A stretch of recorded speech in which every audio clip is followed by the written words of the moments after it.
स्विफ्टमा हामीले के गरेका छौँ जम्मा 5वटा काम के गरेका छौँ भन्ने कुरा हजुरहरूलाई सर देखाएँ कि हजुरको नि गाडी स्विफ्ट छ भने चाहिँ यसरी स्विफ्टलाई स्विफ्ट बनाउनु छ भने चाहिँ सरलाई फेरि हामीसँग हेर्दै आउँ के छ भन्ने कुरा त्यसमा सुरुमा देखाएँ मैले हजुरहरूको लागि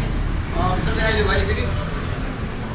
ड्यासबोर्ड लाइटहरू है त देख्नुहुन्छ ड्यासबोर्ड लाइट सर लाएर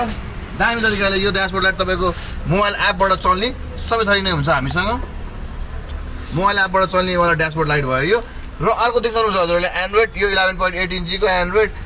यसमा चाहिँ डबल नबवाला भन्छौँ हामीले स्क्रिनभन्दा बाहिर निस्केको चट्टो लाएर यो चाहिँ एकदम बेटर क्वालिटीमा छ अर्को देख्नुहुन्छ हजुरहरूले यो मुनिबाट यसमा चाहिँ हजुरको यसरी यो रिमोटबाट सबै कन्ट्रोल हुन्छ हजुरले कुन कलर मलाई त्यो कलर चाहिँ बाल्न मिल्यो यसमा अथवा अफ गरेर हिँड्न नि मिल्यो है त ड्यासबोर्ड लाइट चाहिँ यसको मेन चिज चाहिँ ड्यासबोर्ड लाइट एकदम दामी देखेको छ यसमा पछाडिसम्म देखाइदियो भयो एकचोटि सर लाएर र अर्को देख्नुहुन्छ हजुरहरूले हर्न यसमा चाहिँ हर्न पिपी पाए हुन्छ यसमा हामीले पम्पवाला हर्न हानेको छौँ हर्नको आवाज बाहिरबाट सुनाइदियो भाइ हर्न भयो र यसको एकदम दामी लुक अब अगाडि लुक देखिहाल्यो ब्याक लुक चाहिँ हजुरले देख्नुहुन्छ यसरी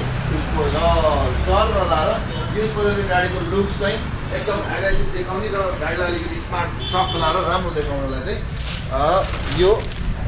सामानहरू हाल्नलाई चाहिँ हजुरहरू आउनुपर्ने चाहिँ बालकुमारी कार सेन्टर पुलिस हो है हजुर धन्यवाद